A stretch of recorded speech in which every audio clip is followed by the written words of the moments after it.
ఇదిగో అలా వచ్చింది. అక్కాలు తింటుంది అక్కాలు. అలా అక్కడ చిన్న తల్లికి కూడా పెడదాం. దా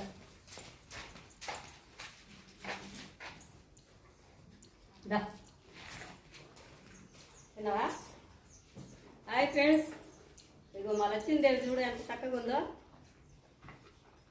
తింటావా? పొడవటానికి వస్తుంది. నువ్వు కూడా వస్తావు పొడవటానికి.